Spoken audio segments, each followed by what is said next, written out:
Hi అండి. Welcome back to our channel Pooja. అందరూ ఎలా ఉన్నారండి? నేనైతే చాలా బాగున్నాను.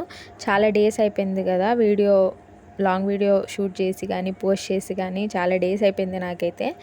ఇంకా అందుకే లాంగ్ వీడియో పోస్ట్ చేద్దామని స్టార్ట్ చేశాను అనమాట. ఆ రోజు అయితే ఫుల్ వర్షము. ఇది వచ్చేసి అక్టోబర్ 27th షూట్ చేసిన వీడియో అనమాట. ఫుల్ వర్షము.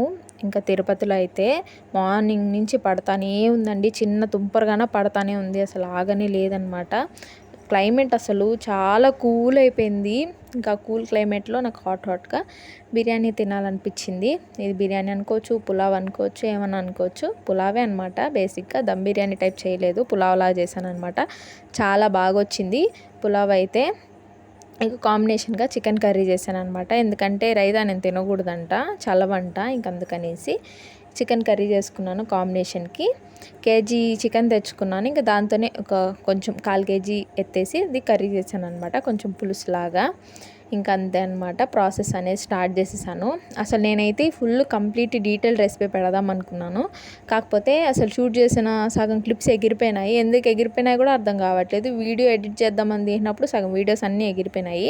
ఇంకంతే ఉన్న క్లిప్స్ పెట్టి మేనేజ్ చేసి వీడియో అయితే స్టార్ట్ చేశాను అనమాట ఎడిట్ చేయడము. డీటెయిల్ రెసిపీ ఖచ్చితంగా మీకైతే ఇంకోసారి బిర్యానీ ఇలా పులావ్ చేసినప్పుడు మీతో షేర్ చేసుకుంటాను. ఖచ్చితంగా డీటెయిల్ రెసిపీ పెడతాను లాంగ్ వీడియోలో కంప్లీట్గా. ఓకేనా? నేనైతే ఎక్కువ మసాలాలు ఏం వేయలేదు. జస్ట్ బిర్యానీ మసాలా, చికెన్ మసాలా వేసాను అంతే. మసాలాల్లో అయితే కొంచెం మైల్డ్గా తినే వాళ్ళకైతే కొంచెం మసాలా ఎక్కువగా ఉన్నట్టే ఉంటుంది. కానీ బిర్యానీ అంటే కొంచెం మసాలా తగిలితేనే బాగుంటుంది కదా. ఇంకా అందుకని స్టార్ట్ చేద్దాం.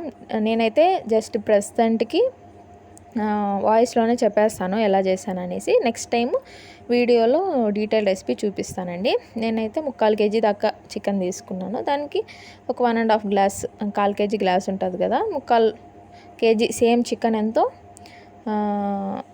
రైస్ కూడా అంతే తీసుకున్నాను అనమాట, ఈక్వల్గా.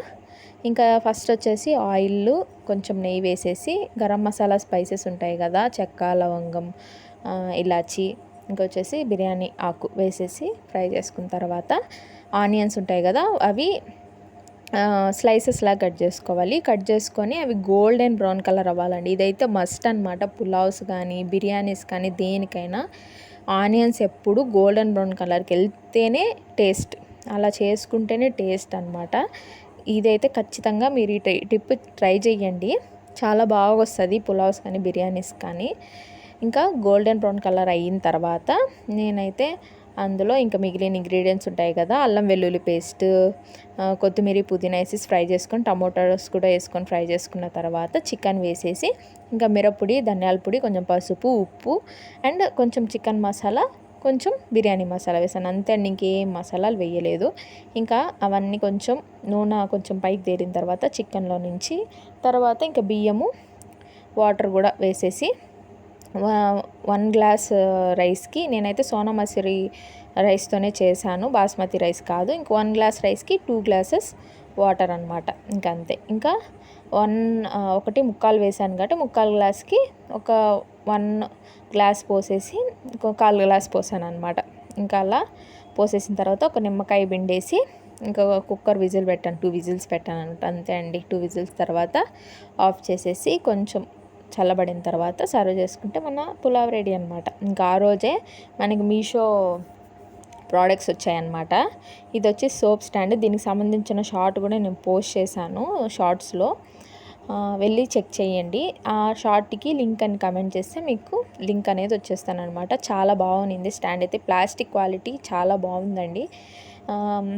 మెల్లమెల్లగా మీషో రివ్యూస్ కూడా స్టార్ట్ చేశాను అనమాట. చాలా బాగా వచ్చింది ఈ స్టాండ్ అయితే. బాగా మనకి ఇంటికి ఏదైనా అందంగా కనిపించాలంటే మనం ఇలాంటివి ఏదైనా పెట్టుకుంటేనే కదా, మంచి మంచి ప్రోడక్ట్స్ కానీ, అందంగా ఉండే ప్రోడక్ట్స్ కానీ, అది బాత్రూంలో అయినా, కిచెన్లో అయినా, ఎక్కడైనా అలాంటివి పెట్టుకుంటేనే అదొక ఆ ప్లేస్కి కొంచెం బాగుంటుంది, అందంగా ఉంటుంది, చూడడానికి అట్రాక్టివ్గా ఉంటుంది. ఇంకా అందుకని ఇలాంటివి కొంచెం కొంచెం లో బడ్జెట్లోనే ఒక 100 రూపీస్, 200 రూపీస్ లోపలే ఇట్లాంటి బడ్జెట్లో పెట్టుకుంటే చాలా బాగుంటుంది అనమాట. ఇది ఒక ప్రోడక్ట్. ఇంకో ప్రోడక్ట్ కూడా చాలా ప్రోడక్ట్స్ అయితే బుక్ చేశాను రివ్యూస్ చేద్దామని చెప్పేసి. మెల్లమెల్లగా ఒక్కొక్క షార్ట్ అనేది పోస్ట్ చేస్తాను. మీరైతే తప్పకుండా చూసి సపోర్ట్ చేస్తారు అనుకుంటున్నాను. మన ఛానల్లో వీడియోస్ మీకు నచ్చితే మాత్రం తప్పకుండా సబ్స్క్రైబ్ చేసుకోండి. ఇలాంటి మంచి మంచి మీషో రివ్యూస్ కానీ మంచి మంచి వ్లాగ్స్ కానీ అన్నీ షూట్ చేసి పోస్ట్ చేస్తానండి. మెల్లమెల్లగా అన్నీ రెగ్యులర్గా పెట్టాలనుకుంటున్నాను. మనం ఏదైనా ప్రతిసారి అనుకుంటాను వీడియోస్ పోస్ట్ చేసేటప్పుడు ఇలాగే డైలీ పెట్టాలి, కన్సిస్టెన్సీ మెయింటైన్ చేయాలి అని చెప్పేసి. మనం ముందు యూట్యూబ్లో సక్సెస్ అవ్వాలంటేనే కన్సిస్టెన్సీ, ఇంకా తప్పట్లేదు, పోస్ట్ చేయాల్సి వస్తుంది ఇలానే ఇర్రెగ్యులర్గా.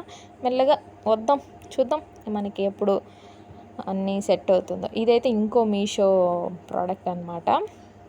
మ్యాక్సిమం అన్నీ మీషోలోనే ఆర్డర్ చేసాము. ఇది వచ్చేసి ఒక స్టాండ్ లాగా, ప్లాస్టిక్ స్టాండ్ అనమాట. ఇది కూడా బాత్రూమ్స్లో కానీ కిచెన్లో మనకి యాడ్ అవసరమైతే అక్కడ పెట్టుకోవచ్చు. ప్లాస్టిక్ క్వాలిటీ మాత్రం చెప్తున్నానండి, చాలా బాగుంది. ప్యాక్ ఆఫ్ 250 రూపీస్కి వచ్చిందనమాట. చాలా బాగుంది. ఎక్కడ మేకులు నేను చూపించే ప్రోడక్ట్స్ అన్నీ మేకులు కొట్టకుండా వాడుకునేటివే అండి. ఎందుకంటే మనం రెంట్ హౌసెస్లో మేకులు కొట్టలేము, మళ్ళీ అదొక ప్రాబ్లము. మేకులు కొట్టాలని పర్మిషన్స్ అడగాలి, రామాయణం అంతా ఉంటుంది కదా. ఇంకా అలాంటివన్నీ ఏం లేకుండా ఇలాంటి ప్రోడక్ట్స్ అనమాట. ఈ ప్రోడక్ట్ కూడా మీకు కావాలనుకుంటే ఆ షార్ట్ కింద వెళ్ళి లింక్ అని కమెంట్ చేయండి, మీకు వచ్చేస్తుంది అనమాట.